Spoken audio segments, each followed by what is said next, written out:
आप हमारे संघ के साथ वार्ता कीजिए। हमारे शिक्षा का अधिकार कानून जो है RTE, राइट टू एजुकेशन, उसमें कहा गया है कि मात्र 7.5 घंटा काम करना है शिक्षकों को। तो शिक्षा के अधिकार कानून केंद्र से बना हुआ है, हमारे सारे राज्यों में ऐसा लागू करना है। बिहार राज्य को उससे अलग थोड़े है, के पाठक थोड़े उससे अलग है। हमारे प्राकृतिक डीएम साहब भी आदेश दे देते हैं कि 10 बजे तक चलाइए। तो के पाठक जी कहाँ डीएम साहब को सुनते हैं? उसका भी लेटर निकाल लेते हैं, ठंडा में निकाले डीएम साहब तो डीएमए साहब पर शो काउज होने लगा। उनका अधिकार है, अपना अथी है। ठंड प्रकृति से कोई लड़ तो भी नहीं समझने के लिए तैयार है। आपदा प्रबंधन मना किए हुए कि 42 डिग्री 43 डिग्री टेम्परेचर हो रहा है, इस स्थिति में सब लोग अपने घर में रहिए, सब लोग पानी पीजिए। बच्चों को हम लोग सिखा रहे हैं, बता रहे हैं, बार बार तो प्रार्थना में ही बेहोश हो जाता है, गिर जाता है। खेल कूद बच्चा है, कितना उसको मना, खेलने कूदने लगता है तुरंत बेहोश हो जाता है।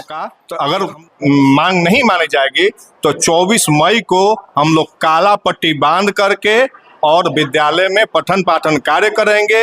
अगर शिक्षा व्यवस्था पर नहीं होगा तो हम लोग का संघ निर्णय लिया है कि हम लोग हड़ताल भी करेंगे। आप देख रहे हैं हिंदुस्तान परिवर्तन न्यूज, रिपोर्टर नैदा सर और कैमरामैन नीतीश राज। अभी मैं पहुंचा हूं एक मध्य विद्यालय में, जहां का शिक्षक प्रतिनिधि से आपको रूबरू कराता हूं कि किस तरह से के पाठक का डंडा चल रहा है, कितनी परेशानियां हो रही है महिला मैडम लोगों को, कितनी परेशानी छोटे छोटे बच्चों को हो रही है, कितने शिक्षक आज इस गर्मी में बीमार पड़ रहे हैं, बच्चे बीमार पड़ रहे हैं। इसके लिए इस समस्याओं से रूबरू कराने के लिए मैं शिक्षक प्रतिनिधि से आपका भेंट कराता हूं। सर, पहले तो आपका हिंदुस्तान परिवर्तन न्यूज चैनल में आपका स्वागत है। आपको बहुत बहुत धन्यवाद सर। सर, पहला सवाल है कि आप शिक्षक प्रतिनिधि हैं, नेता हैं, और नेता लोग को शिक्षक की समस्याओं को सुनना पड़ेगा और उसके लिए आपको आवाज उठाने के लिए हम लोग भी आपके साथ हैं। तो के पाठक का जो समय का जो फरमान जारी हुआ है 6 से 12 के 1 बजे तक, इस पर आप क्या कहना चाहते हैं? देखिए, शिक्षा विभाग को हम लोग बार बार सूचित कर रहे हैं, हमारा संघ सूचित कर रहा है। हमारे संघ के जो अध्यक्ष हैं बिहार के प्राथमिक शिक्षक संघ के श्री ब्रजनंदन शर्मा जी, वो तो बहुत बुरा हो गया। हाँ, अभी 95-100 के लपेट में है वो। तो बार बार हमारे शिक्षा विभाग के वरीय पदाधिकारी हमारे मुख्यमंत्री आदरणीय नीतीश कुमार जी को पत्र के माध्यम से अवगत करा रहे हैं, लेकिन प्रशासन और सरकार दोनों के कान पर जू तक नहीं रेंग रही है। शिक्षा विभाग को बर्बाद करने पर लोग तुले हुए हैं, नहीं चाह रहे हैं कि विद्यालय में सही ढंग से पढ़ाई हो। अगर शिक्षक ही संतुलित नहीं रहेंगे, शिक्षक ही अगर मानसिक रूप से प्रताड़ित रहेंगे तो कैसे वे पढ़ाएंगे बच्चों को? शिक्षक तो सम्मान का पात्र है। शिक्षक आज तक ब्रह्मा विष्णु से ऊपर स्थान दिया गया है, और फिर भी इस तरह से फरमान जारी कर उन्हें टॉर्चर किया जा रहा है। तो इस पर आप क्या विचार है? मुझे तो लगता है कि राजनीतिक रूप से भी कुछ प्रेरित हैं। हमारे विभाग के जो पदाधिकारी हैं उनको राजनीतिक रूप से जो है से दबाव डाला जा रहा है कि शिक्षकों से बदला लें। दुर्भावना से ग्रस्त है हमारी सरकार। शिक्षक अपने हक के लिए लड़ाई की है, 85 दिन के हड़ताल पर भी हम लोग रहे थे, और उसी हड़ताल करने का जो है से हम लोगों को मतलब कि प्रताड़ित किया जा रहा है कि विद्यालय आने और जाने में हम लोग को डर लगता है कि कब एक्सीडेंट हो जाएगा और कब हम लोग मर जाएंगे। कोई इसका आता पता नहीं है, न हम लोग का भविष्य है न कुछ है। क्योंकि तेज रफ्तार, थोड़ी सी असावधानी, बड़ी दुर्घटना। 6 बजे आना है, और तो उसमें महिलाओं को तो कितना 3 बजे जगना पड़ता है, बाल बच्चा को खाना दाना खिला पिला के नहीं आएंगे। तो उनके साथ जास्ती हो रहा है कि नहीं हो रहा है? देख ही रहे होंगे, रोज न्यूज आ रहा है। कभी कभी आप देखते होंगे कि दोपहिया से एक्सीडेंट हो गया, कभी ट्रेन से उतरते वक्त जो है से एक्सीडेंट हो रहा है। औरंगाबाद में, मुजफ्फरपुर में, पटना एम्स में एक महिला भर्ती थी, यूपी की थी शिक्षिका, जिसका दोनों पैर काटना पड़ गया। तो ऐसी ऐसी घटनाएं हो रही है, और सरकार जो है से पूरा निरंकुश की तरह अपना पड़ी हुई है।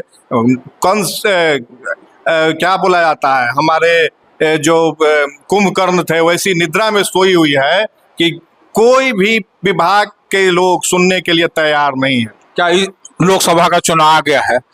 चुनाव के समय ही हर समस्या का निदान होता है। इस पर आप क्या कहना चाह रहे हैं? आप लोग नोटा दबाएंगे कि वोट देने के लिए क्या शिक्षक पर चुनाव है, शिक्षक ही चुनाव करवाते हैं।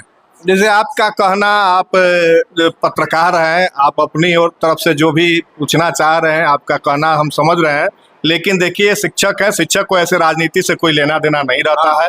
हम लोग जो है वो राजनीति से चाहते हैं कि अलग रहें। हम लोग को शिक्षा देना कार्य है कि कैसे हम बच्चों को पठन पाठन कराएं। सारे इलाके में हमारे बारे में लोग जानते हैं कि हम शिक्षा के प्रति कितने जागरूक हैं, और लेकिन साथ साथ हमें संघ को भी लेकर के चलना पड़ता है। वैसी मजबूरियां होती है, वैसी कठिनाइयां होती है जो ऊपर की ओर बातों को रखना पड़ता है हम लोगों को। आप एक कलाकार भी हैं, शिक्षक भी हैं, तो आप तो भावुक ज्यादा होते होंगे। बहुत बहुत बच्चों के लिए भी उतना ही मोह माया रहता है, शिक्षक के लिए भी उतना ही रहता है। आज इस स्थिति में 4 बजे 3 बजे भोर में उठ करके, और हमारी शिक्षिकाएं हम अक्सर पूछते हैं तो लोग बताते हैं कि बिना खाए पिए ही चले आ रहे हैं। भूखे 1:30 बजे तक रहना, 12 बजे तक मान लीजिए कि ठीक है, पूर्व से ही चला रहा है। इतिहास हमारे पिताजी हेडमास्टर थे स्टार्टिंग टाइम से ही, और वो अब डेथ भी कर गए रिटायर होकर के, और वे लोग भी जो है उस टाइम में पढ़ाते थे 6:30 से 11 बजे, 11:30 तक रहता था स्कूल। और कभी कभी तो गर्मी को देखते प्राकृतिक डीएम साहब भी आदेश दे देते हैं कि 10 बजे तक चलाइए। तो के पाठक जी कहाँ डीएम साहब को सुनते हैं, उसका भी लेटर निकाल देते हैं। ठंडा में निकाले डीएम साहब तो डीएमए साहब पर शोकआउट होने लगा। उनका अधिकार है, अपना अथी है। ठंड प्रकृति से कोई लड़ सकता है?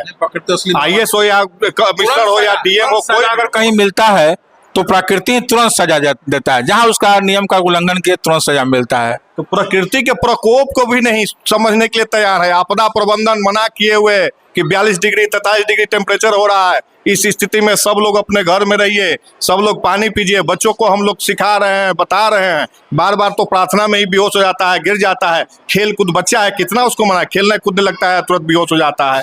तो हम लोग तो उस समय तो आप लोग पढ़ जाएंगे। फिर में कोई घटना घट जाए विद्यालय में तो तुरंत गार्जियन हम ही लोगों पर गाली गलौज करने लगता है कि तुम ही लोग रखे हुए हैं इसको पकड़ के, हमारे बच्चों को जबरन आप लोग रखते हैं बच्चे को। तो अंतिम सवाल, आप क्या कहना चाहते हैं? सरकार से आपकी क्या मांग होगी? सरकार से हमारी मांग जो है कि आप हमारे संघ के साथ वार्ता कीजिए। हमारे शिक्षा का अधिकार कानून जो है RTE, राइट टू एजुकेशन, उसमें कहा गया है कि मात्र 7.5 घंटा काम करना है शिक्षकों को। तो शिक्षा के अधिकार कानून केंद्र से बना हुआ है, हमारे सारे राज्यों में ऐसा लागू करना है। बिहार राज्य को उससे अलग थोड़े है, के पाठक थोड़े उससे अलग है। हमारे सब बात को समझना चाहिए और उसके आधार पर ही हम लोग से काम लेना चाहिए। लेकिन यहाँ जबरन कार्य लिया जाए। चुनाव ड्यूटी में भी हमारे शिक्षक जो है घर घर पर्ची बांट रहे हैं। अब वो पढ़ाएंगे कि घर घर पर्ची बांटेंगे, मतदाता पर्ची, क्या करेंगे, कैसे हो रहा है, ऐसे भगवान इसका अथी है।